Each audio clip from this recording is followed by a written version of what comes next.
Everyone, hello Aquarius Dim na Libra. Welcome sa aking Jack Tarot. To this message po yung ano po yung month of September sa Aquarius Dim na Libra. I hope receive you guys. If not, maybe next time, we'll blessing po you. Pawagabay lamang po ito na sa taas ng ating pagtiwala sa ating Panginoon. Pwede po ma-resonate sa mga course with you guys. Welcome back po my channel. Kung hindi po ma-resonate sa mga air signs, move na lang po at bigay natin sa iba at be open-minded po sa aking mga readings.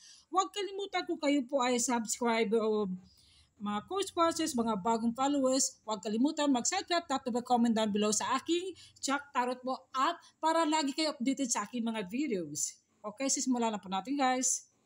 The top far, two points, ito ay far sense energy. You have to be planning, partnering sa negosyo or progress, may pagbabago, may pagsisimula, long partnering relationship, pwede ito long commitment term sa yung person mo itong month of September. Meron ka pag-uusapan tungkol sa negosyo, sa trabaho. Pwede ito sa pag-uusapan tungkol sa mga family members na nagkakaroon ng kunting problema. Knight of Air, you are very intellectual and self-determined at laging motivate o motivated ka at alam mong panatang loob mo at malakas ang kutob mo na ipagpatuloy mo kung anong mga plano mo sa buhay na alam mong ma-achieve mo ang goals mo. Ipagpatuloy mo daw. The Ten of Farm, magkakaroon ito ng family reunion, family gatherings, may celebration. It's either yung some family members na nagkakaroon ng swerte, may darat ng pera, o sino ba itong parte sa pamilya mo na nagkakaroon ng swerte ng pera at kayo ay tinutulungan, o kayo ba, o any some family members. Pwede ikaw to, o side sa biyanan mo, pwede ito sa person mo.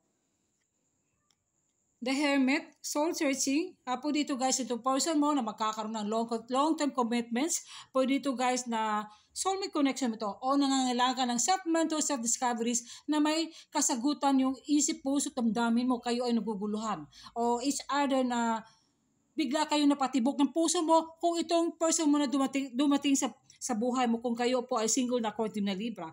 Some of you naman guys, o you are ghosted, o pwede itong person mo ay ghost ka, o may pagka-toxic din. So, be careful sa mga taong dumating sa buhay mo. Kilalanin mabuti po. At maghihintay ng gabay ng ating Insight Spirit, chakra clearing, Archangel, Metatron. Call upon me to clear or open your chakras using sacred geometric shape. Gamitin mo yung lakas mo, yung isip mo, o yung prayers mo po. At laging panalangin, let's offer to the Lord kung kayo may problema sa relationship, sa trabaho, o sa any family members po. Huwag ka rin mawalan ng pag-asa. Dahil yung mga pangarap mo sa buhay at kailangan mo mag-ask help o ask favor sa some family members na meron kang gustong makamit ng mga pangarap mo tulad ng travel, journey, o other sa career mo ito. Be focused daw sa iyong career mo. So ito naman, remember who you are. Laging tandaan kung sino ka, kung saan ka galing. At kayo ay pinupukaw ng ating anghel at kayo ginagabayan at lagi daw always call upon the Lord. At remember kung sino ka, kung saan ka galing, marunong ka tumanaw sa utang na loob. Yung mga taong nakatulong sa iyo sa paligid mo, kailangan ay balikan mo. Bibisitahin mo, kumustahin mo, hindi yung kalimutan mo lang.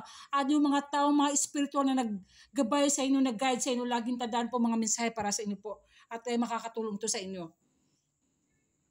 Relationship, pwede ito sa relationship ng trabaho, sa career, sa love life, any some family members, pwede sa mga anak mo.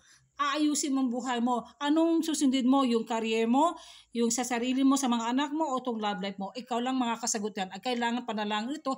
Some of you, huwag makalimot pagdasal natin Panginoon at huwag kang mawala ng pag-asa. Sa pangalawa naman po, ay you very attractive person. Kayo ay panatang loob mo at napabilib mo yung boss mo o sino mang parte sa kasamahan mo sa co-workers na ikaw talaga ay napaka hardworking at tawag nito yung bang sapat na sa'yo na talagang matulungin ka at yung bang matulungin ka sa ibang tao. Ito naman, discipline. Disiplinahin mong sarili mo, lalo na sa yung control sa emotional, sa isip, puso, damdamin, discipline sa love life, sa career, sa any relationship po, pwede ito sa family members mo. Ikaw lang nakakaalam. Alam mo kung paano ka makapasok sa relationship, sa trabaho, sa career, at alam mo rin kung paano ka makalabas ng solusyon na isang problema na yan.